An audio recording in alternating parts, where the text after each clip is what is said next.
Public Information Officer of the part of the city's Albuquerque Community Safety Department. So thank you to all of you for joining us today. So we come together today after a week that reminds us just how urgent it is to support our teens with safety, mentorship, and opportunity. The challenges are real, but the city is committed to our youth, especially the teens. Today, we're here to announce Teen Connect. The program is building safe spaces, providing real support, and showing up for our youth when it matters most. So we're going to have a group of speakers here today, and to kick things off will be Mayor Tim Keller.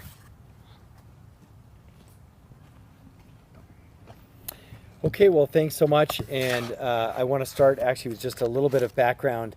Tomorrow's the State of the City, which is a wonderful occasion that happens regularly, more or less every year at the city. And this is a little bit of a preview because we're going to be rolling out these initiatives throughout the fall. And this is a key component of what we're announcing tomorrow. But as we usually do, we usually pick one thing to talk about early. Now, we also wanted to discuss this because even though we've been planning this now for about a month and a half, of course, what happened this week with the guns in our schools is a salient reminder, as Jorge said, that we just have to do all we can. Now, these efforts are really about keeping teens engaged, active, in a supportive peer group, and out of trouble. That's what this is about. But obviously, we understand the more salient issue, right, with a gun in a school. So just want to explain what we're talking about today. And of course, obviously, you can ask whatever questions you want to ask. But okay, so let's dive into the substance of this. And basically, in short, what we want to do at the city is we're going to take 3 programs that we know work, and we're going to raise them up next level for our teens. And we know that we have challenges throughout our school system, but we also know that from the city perspective, we're here to partner with APS, partner with the county, and all the other people who work with our kids each and every day. So this is just about what the city is going to try and do to elevate our work, to help teens, keep them engaged, and keep them also out of trouble. I also want to mention that what we're going to talk about today is, again, building on the work that all these institutions have been doing together. So in no particular order, what I want to start with is our school-based intervention program. A lot of you have heard of SBVIP, but this is violence intervention in our high schools. We have this in 3 schools right now with APS, and we're expanding actually to Del Norte this year. And so we should have this program in every high school. And so APS and us are very interested in continuing to advocate for funding to make sure that we have this program in every high school, because now we know it works. We were asked to pilot this program in 3 high schools, and the results are that of the kids that are in the program, 80% of them, more or less, their grades go up. And also the likelihood of them to commit another juvenile crime is down 80%. So it is working at both ends of that problem. That's why we want to see it in every high school. It's also why we're grateful it's going to be coming to Del Norte High School as well. Now, the second initiative that we're working on really has, again, to do expanding what is working. This was now the 2nd year of the Summer of Nonviolence. And the Summer of Nonviolence is a wonderful partnership with the county and a lot of city departments. And it does a range of things, of activities for kids, so that they have a peer group that is committed to nonviolence, so that they have mentorship from folks who've had tough experiences in high school, but can teach kids how to deal with that in a nonviolent way. It also has to do with alternative dispute resolution, and it also has to do with fun. It is things like teen night at our city pools, teen night movie nights at our parks that have had thousands of teens now attend them. These have become wildly popular in a good way. And they're much more impactful than the old dance, it's a teen thing, which I was a part of when I was a teen, because I used to work at the beach water park. Anyway, the new version of this is the Summer of Nonviolence, but we want to make this the year of nonviolence for our teens. So we're going to build up for 2026 to try and have these kinds of engagement, these kinds of programming around year-round. And lastly, these are run by teens. So we don't let the adults decide what is fun or cool or makes sense. We actually have teens who lead this program, and that's been core to its success. So we want to have the Summer of Nonviolence become the year of nonviolence, really starting in 2026. Now, the last thing that we're talking about is our support for something that APS has already announced, but is very important for us to remember. This is the Career Academies. This is a program that is now launching in 3 high schools, but is going to be in every high school, and it's in cooperation with the United Way. And it basically finds a career path for every kid in APS. And that path might differ depending on the high school, but it's based on what our state and city workforce needs are. So this is the Career Academy program that Nashville has been successful with, that the United Way and the Ford Foundation are helping with. And it basically allows kids to use the elective system to pick a track all the way from freshman year all the way to graduation that is about an elective class, then it's about externships, and then it's about internships. And the city is going to step up and hopefully offer 1,000 internships at the city through this program. So those are the 3 ways in which we're ramping up, but that's in addition to what we're trying to do to just make our city more child friendly. We're going to hear more about this from our city councilor, Clarissa Pena, in just a moment. So with more on each one of these initiatives, let's bring up our YFS Division Coordinator, Kristen Chavez-Smith. Kristen?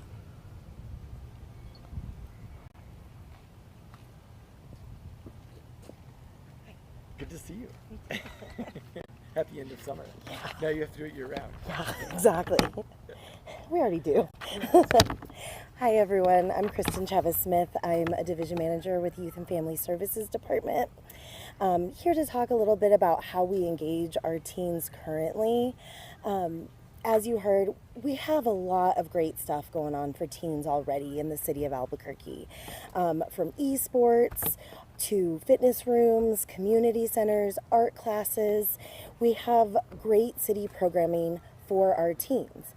But the number one way that we actually engage teens to be connected to their community and be connected to the city is through youth employment. So our youth employment, just last summer alone, the city of Albuquerque hired 1,090 young people to work in our programs. These are rec leaders, they're lifeguards, they're cashiers, they're doing maintenance work, they're working in our open space. So that added up to a total of $2.7 million in wages just spent in 2 months over the summer. We employ young people year-round, though. Our numbers do go down during the school year, obviously, just because programs shift, but there are youth employment opportunities the whole year. And really what we like to focus on is that this is not just a job. We give these young people training for skills for their job, but for their life and for their future career. These are robust trainings, everything from life-saving skills for lifeguards and our rec leaders who all take CPR and first aid, but we also teach them child development. We teach them restorative practices and how to engage with the kids in their community and their own community members. So what we're really doing is we want to train that next generation of leaders. We hear it a lot with Gen Z, right? That they're lazy or they don't want to work or they're not engaged. That is not at all what we found through youth employment. What we found is that young people want to have meaningful connections to what they're doing. And these jobs that we give them give that meaningful connection. It's not just a paycheck, right? We are giving them skills, but we are telling them that they have a direct impact to their community. They can make their city better, and they can help to overcome the challenges that we see every day on the news, read on our newspapers. They're actually making a real impact. And so we just have to be we're just so proud of our young employees. And the best part of this is that we're always hiring. So we got to do a plug here for cabq.gov/jobs. We're hiring in after-school programs at pools year-round, and so we'd love to have even more young people come in and be engaged with our employment opportunities. Yeah. All right. So, and part of the One Albuquerque effort on this is also our community safety department. So let's bring up our director, Jody Escobar. Thank you, Mayor. And good afternoon, everybody. My name is Jody Esquivel. I'm the Director for Albuquerque Community Safety. For those that may not know, ACS also responds in different ways for the community. So not just behavioral health emergencies and in the 911 capacity. We also have our Summer of Nonviolence programming that Mayor talked about, but really importantly, we have our school-based program that Mayor also talked about, our school-based violence intervention team. I want to talk about this just a little bit. We have a very powerful team. Lene is our leader in that area. Jasmine is the deputy over that house, and it is intensive, emotional, connecting services to the community, and I think it's really important. And so those school-based programs, we have actual intervention specialists in each of the high schools that we're located in, and they have a class period where they can just come and talk to our intervention specialists. We can help with homework, we can talk about resume building, we can talk about those life skills that we were talking about in this One Albuquerque effort, preparing our youth to stay engaged and also be prepared for the future. And I think that this also hits very close to my heart. I grew up here in Albuquerque. I would have benefited from a school-based violence intervention program. I'm going to be really honest. I know that being connected is really hard sometimes, and we have these intervention specialists that really get to the root problem of what's going on. So if grades are falling, you're bringing drugs to school, you're fighting on campus, there might be something else going on here. And our intervention specialists are able to dig a little bit deeper and provide those resources to the families.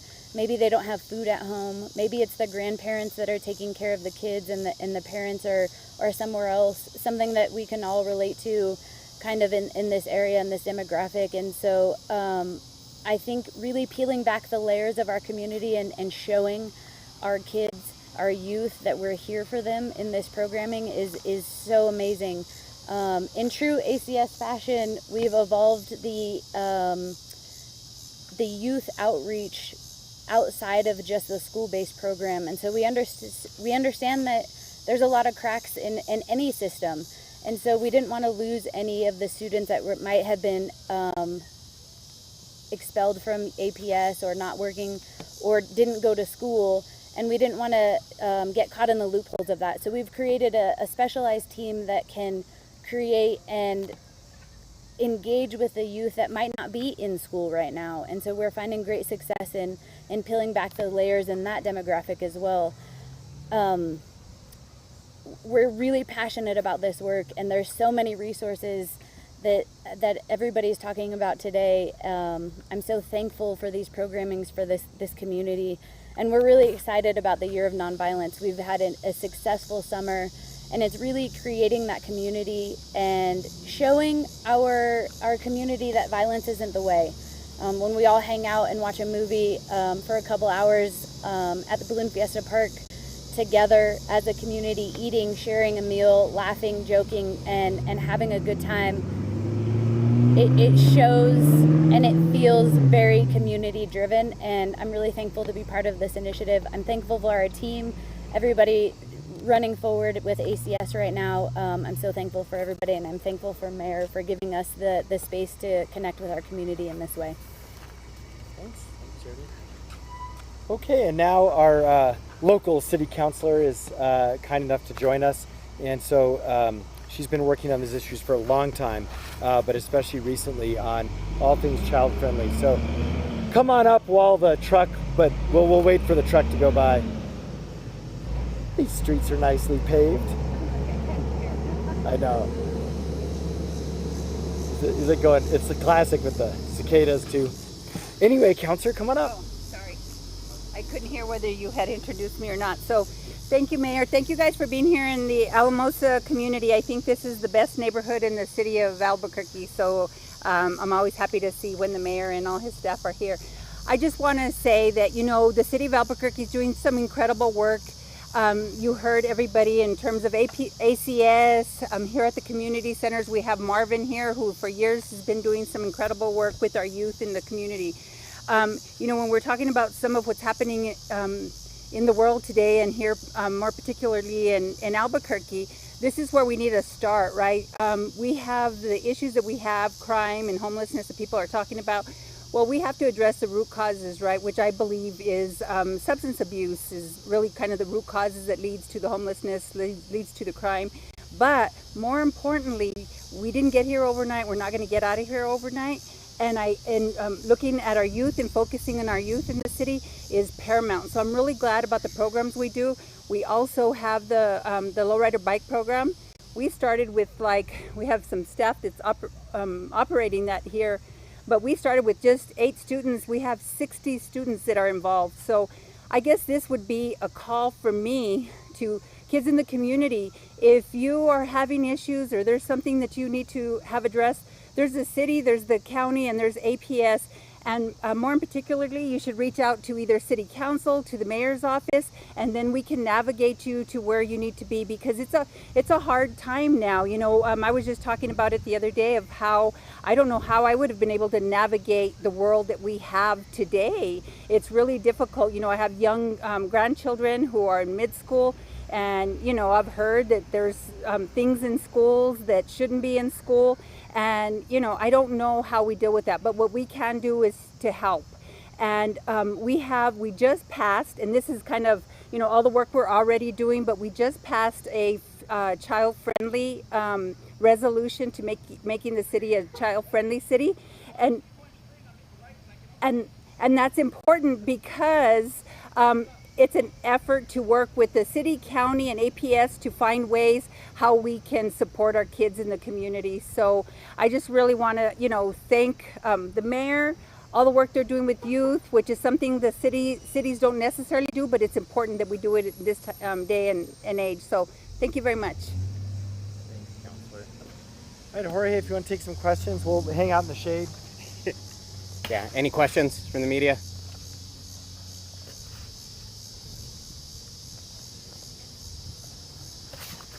Going once, going twice. So the last thing I wanted to share is just the website for Teen Connect. It's cabq.gov/teen-connect. So again, that's cabq.gov/teen/connect. Thank you all for coming out.